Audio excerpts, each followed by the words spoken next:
John Abercrombie, Jan Hammer, Jack DeJohnette, 1974, ECM Records, Timeless. This is one of my favorite jazz records of all time, easily my top 20 recordings. If you want to hear high intensity, high velocity, a lot of notes, swinging extremely hard, with a real level of intensity, balanced by a very atmospheric sound, balanced by electric guitars and a couple monophonic synthesizers and B3 Hammond organ, balanced by duets of acoustic guitar and acoustic piano, this record is pretty hard to beat. The energy level is so high, the level of involvement between the three players is just off the chain. Abercrombie, after this record, this is the most burning record he ever made. His records became more ethereal, I believe, going on through his ECM discography.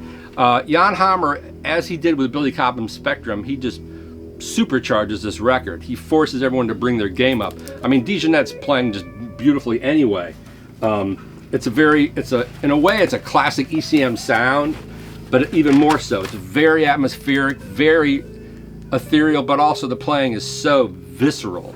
They're swinging so hard. This is 1974, so you're sort of nearing the tail end of Fusion, and they're sort of in that vibe and drawing from it, but this is also just, you couldn't ask for a more burning, straight ahead, driving swing record. There's also, you know, medium tempo swing, it might be a waltz on here, I think. But on each side sort of follows a similar pattern. The opening track is written by Jan Hammer, so it's just earthquake, simmering, driving, a lot of notes, a lot of unison melody lines played very quickly, and just ripping improvisations. The second track on each side is a guitar-piano duet, acoustic guitar, acoustic piano. The first track on side one is Lungs by Jan Hammer, dueling, atmospheric, burning. The second track is Love Song, which is a beautiful, even in the duets where they're playing acoustic guitar and acoustic piano, it's a little bit of a classical touch, but they're also just burning in spots. They're really inspiring each other. And Ralph's Piano Waltz, which I believe is in 3/4, the end of side one, surging, atmospheric, swinging, simmering, really lovely. Side two, Red and Orange, another Jan Hammer song, which I believe he covered on one of his own records.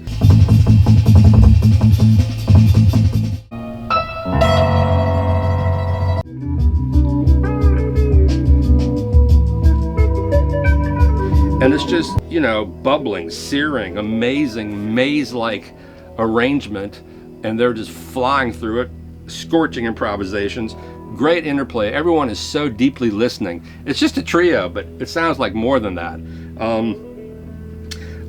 Side two, track two, Remembering, another beautiful guitar and piano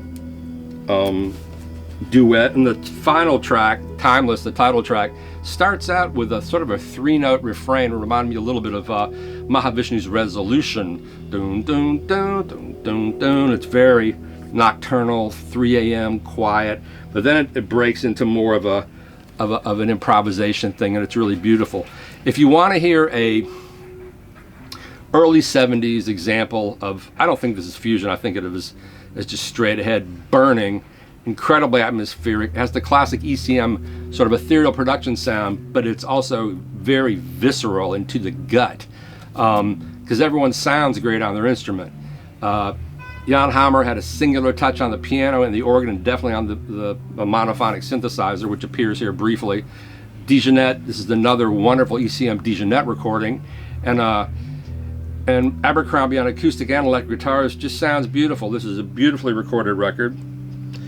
Actually recorded at Generation Sound Studios, recording engineer Tony May and mixing engineer Jan Erik Kunshag, I believe the longtime ECM engineer, but not recorded in Germany, recorded in New York.